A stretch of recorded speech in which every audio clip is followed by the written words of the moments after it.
नमस्कार विद्यार्थी मित्रांनो, अभ्यास करूया या चॅनलवरती तुमचं स्वागत आहे। विद्यार्थ्यांनो, आपण आज इयत्ता 12वी विषय भूगोल आहे बघा। सराव परीक्षा 2024-25 आहे। तर आपण हा पेपर बघणार आहोत।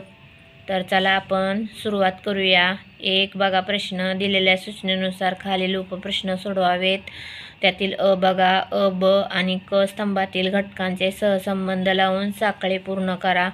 तर बघा, त्याला प्रतिकूल हवामान आहे पहिला, तर त्याला वाळवंट आणि विरळ लोकसंख्या, 2 नागरी वसाहत, त्याला नगर आणि शहर, 3 बघा सखोल उदरनिर्वाह शेती, त्याला बघा तांदूळ आणि शेतीचा आकार लहान, 4 बघा सेवा व्यवसाय, त्याला पर्यटन आणि तृतीयक व्यवसाय, आणि मानवी भूगोलला बघा आर्थिक भूगोल आणि लोकसंख्या भूगोल। तर ब बघा, रिकाम्या जागी कंसातील योग्य पर्याय निवडून रिकामी जागा भरा। तर विद्यार्थ्यांनो, तुम्ही या चॅनलवर नवीन असाल तर सबस्क्राईब करायला विसरू नका। व्हिडिओ आवडल्यास लाईक करा आणि आपल्या मित्रमैत्रिणींना शेअर करायला विसरू नका। तर चला सुरुवात करूया बघा। पहिली रिकामी जागा, रस्त्याच्या कडेला वाढणाऱ्या वसाहतींचा प्रकार टिंबटिंब आहे बघा। पर्याय 4 दिलेले आहेत, त्यातील रेषाकृती। 2 बघा, जगातील सर्वाधिक लोकसंख्या टिंबटिंब या व्यवसायात कार्यरत आहे, तर त्याला बघा प्राथमिक। तिसरी बघा, टिंबटिंब ही एक तृतीयक आर्थिक क्रिया आहे, तर वाहतूक।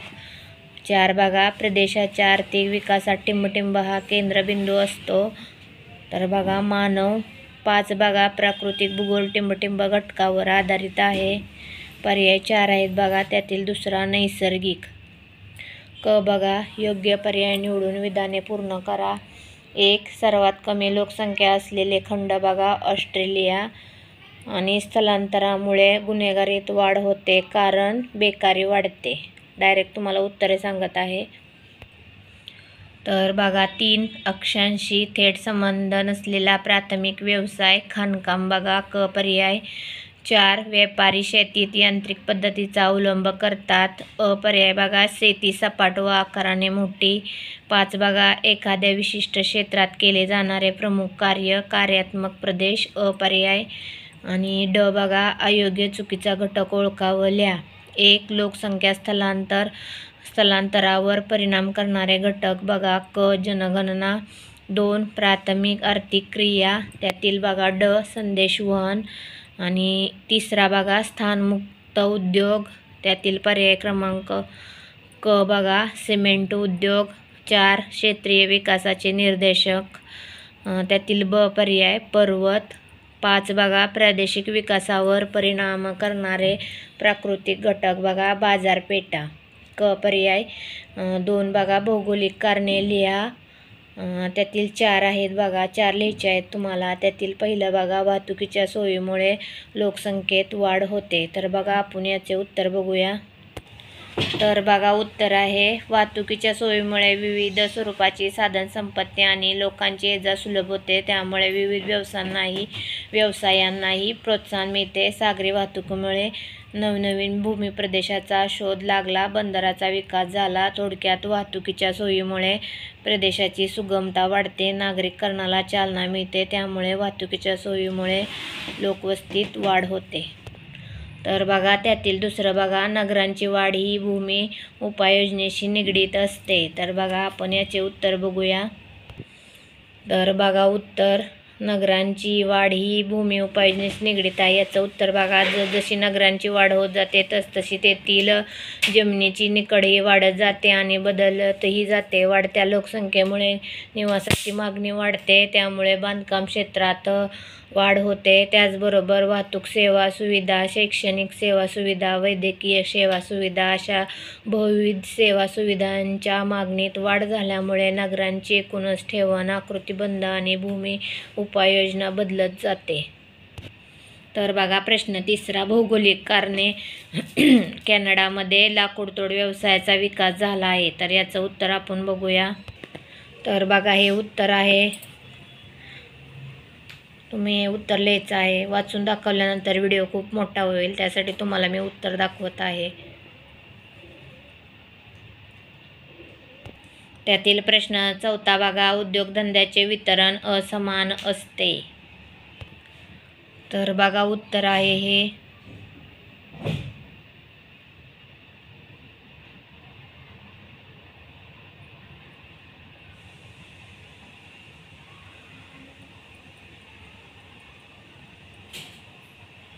तर त्यातील 5वा प्रश्न बघा, हिमालयन पर्वतीय प्रदेशाचा फारसा विकास झाला नाही. तर आपण या प्रश्नाचे उत्तर बघूया. भौगोलिक कारणे.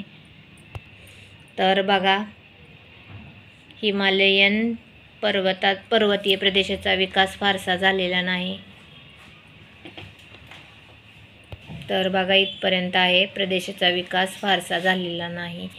इथपर्यंत तुम्हाला लिहायचं आहे. तर चला आपण पुढील प्रश्नाकडे वळूया. तर बघा 6वा प्रश्न, भूगोल या विषयाचे स्वरूप गतिशील आहे. तर बघा हे उत्तर आहे.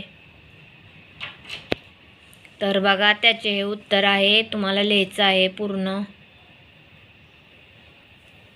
बघा उपयोजित भूगोल ही ज्ञानशाखा उदयास येत आहे. इथपर्यंत लिहायचं आहे. बघा हे असेच पूर्ण उत्तर लिहायचं आहे. तर आपण पुढील प्रश्न बघूया. त्यातील प्रश्न 3 बघा, खालील फरक स्पष्ट करा. कोणते 3 लेच आहेत? त्यातील पहिला बघा, भूमी उपयोजन आणि भूमी आच्छादन. तर बघा उत्तर आहे भूमी उपाययोजना आणि भूमी आच्छादन. फरक स्पष्ट करा. तुम्हाला हे लिहायचं आहे. बघा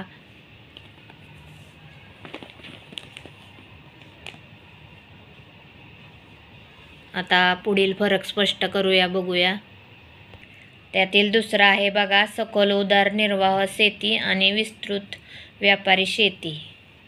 तर बघा विद्यार्थ्यांनो हे जरा वेगळं आलेलं आहे. बघा सखोल उदरनिर्वाह शेतीचं तुम्हाला हे मुद्दे लिहायचं आहेत. हे 4 मुद्दे आणि विस्तृत व्यापारी शेती हे मुद्दे लिहायचं आहेत. तुम्ही यातील पण 4 मुद्दे लिहा. सोपं आहेत ते. एकूण 9 मुद्दे आहेत बघा. त्यातील तुम्हाला हे 4 लिहा, तुम्हाला जे सोपे वाटेल ते. तर चला आपण पुढील फरक स्पष्ट करूया, बघूया. तर बघा 3 जलवाहतूक आणि हवाई वाहतूक. तर बघा जलवाहतूक आणि हवाई वाहतूक याचे पण 9 मुद्दे आहेत.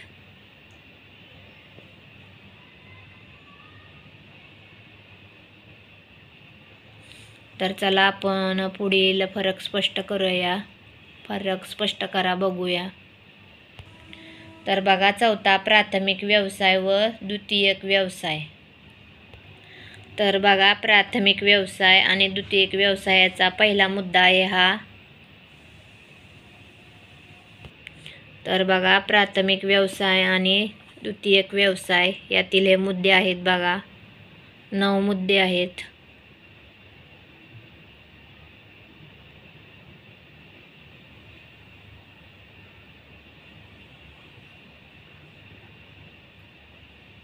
त्यातील 5वा बघा, फरक स्पष्ट करा. कार्यात्मक प्रदेश आणि औपचारिक प्रदेश.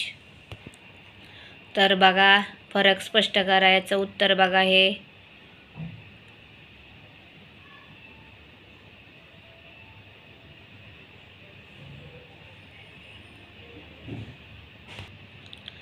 तर बघा विद्यार्थ्यांनो 4था प्रश्न बघा, तुम्हाला दिलेल्या जगाच्या नकाशा आराखड्यात खालील ठिकाणे दाखवून सूची तयार करा. तर विद्यार्थ्यांनो बघा आपण हे सर्व याचा व्हिडिओ टाकलेला आहे. तुम्ही त्यात बघून तुम्ही हे सर्व सोडवा. तर विद्यार्थ्यांनो मी त्या व्हिडिओची लिंक तुम्हाला या व्हिडिओच्या खाली देत आहे. ते तुम्ही त्यात बघून तुम्ही हे सर्व सोडवा. तर ब प्रश्न बघा, खालील आलेखाचे काळजीपूर्वक निरीक्षण करावं. त्या खालील प्रश्नांची उत्तरे लिहा. बघा त्यातील पहिला बघा, हा आलेख काय दर्शवतो? तर बघा हा आलेख लोकसंख्येचे वय लिंगनिहाय टक्केवारी दर्शवतो. तर बघा कोणत्या वयोगटाची लोकसंख्या जास्त आहे? तर बघा 0 ते 9. 0 ते 9 याचं उत्तर बघा आहे 0 ते 9 वयोगटाची लोकसंख्या जास्त आहे. आणि कोणत्या वयोगटाची लोकसंख्या कमी आहे? तर 70हून अधिक वयोगटाची लोकसंख्या कमी आहे. तर बघा 10 ते 19 या वयोगटात.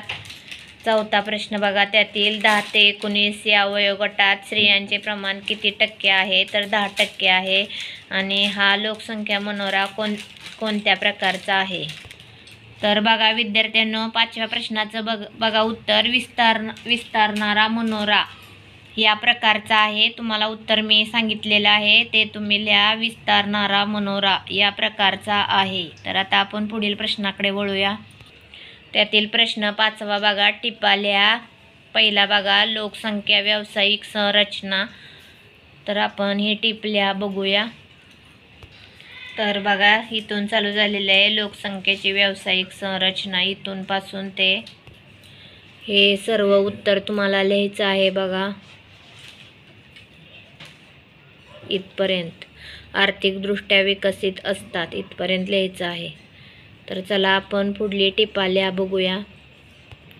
2 बघा, मळ्याची शेती. मळ्याची शेती बघा, टिपा लिहा.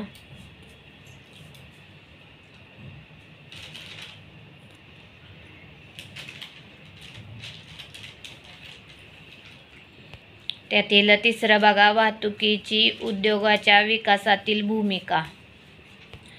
तर बघा उत्तर त्याचं, कच्चा माल उद्योगधंद्याच्या ठिकाणी आणण्यासाठी व तयार झालेला पक्का माल बाजारपेठेत पाठवण्यासाठी वाहतूक आवश्यक असते. त्यामुळेच उद्योग आणि बाजारपेठा यामधील वाहतुकीच्या सेवांचा विकास तितकाच महत्त्वाचा असतो. इथपर्यंत लिहायचं आहे. त्यातील 4थं बघा, भूगोलातील आधुनिक कल. तर बघा त्याचं उत्तर, भूगोलतज्ञ भौगोलिक घटकांचे स्पष्टीकरण कार्यकारण भावाच्या चौकटीतच करतात. इथं पासून लिहायचं आहे बघा.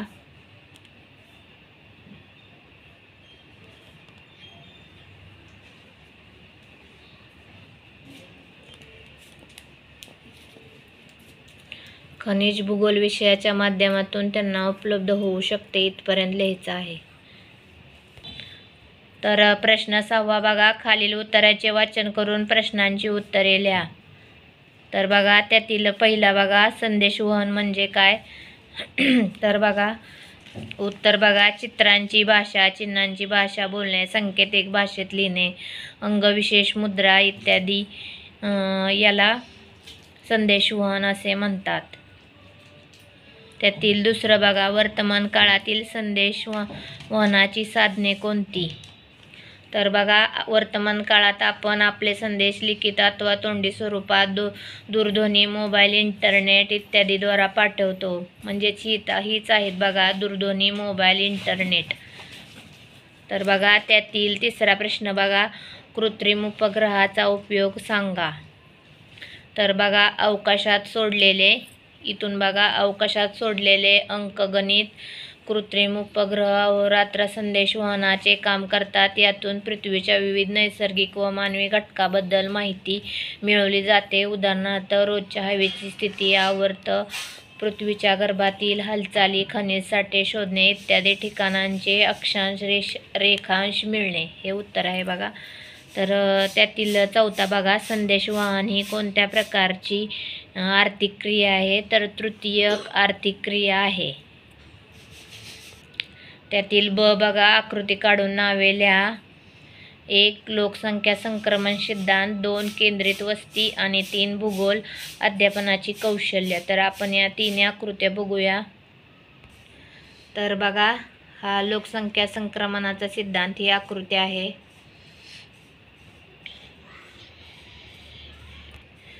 तर बघा केंद्रित वस्ती,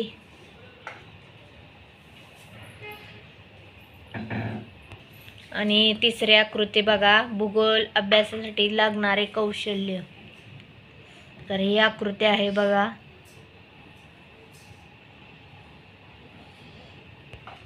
तर बघा प्रश्न 7वा बघा, सविस्तर उत्तरे लिहा. लोकसंख्येच्या वितरणावर परिणाम करणारे प्राकृतिक घटक स्पष्ट करा. आणि 2रा बघा, साखर उद्योगावर परिणाम करणारे घटक स्पष्ट करा. या आपण दोन्ही प्रश्नांची उत्तरे बघूया.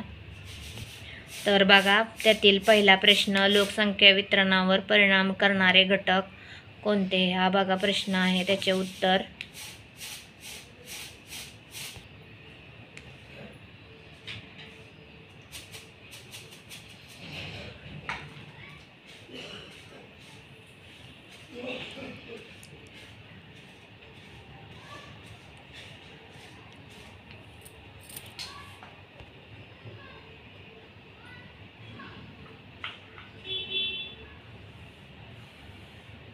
सर्व मुद्दे तुम्हाला लिहायचे आहेत बघा. तर बघा 8 मुद्दे आहेत, तुम्हाला 8चे 8 मुद्दे लिहायचे आहेत. प्रदेशाचे सापेक्ष स्थान इथपर्यंत लिहायचं आहे बघा.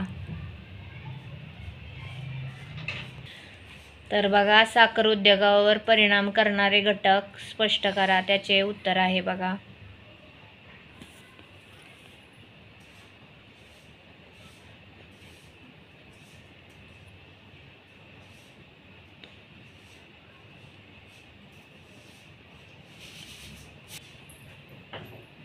तर बघा भांडवल, वीज पुरवठा हे मुद्दे लिहायचे आहेत.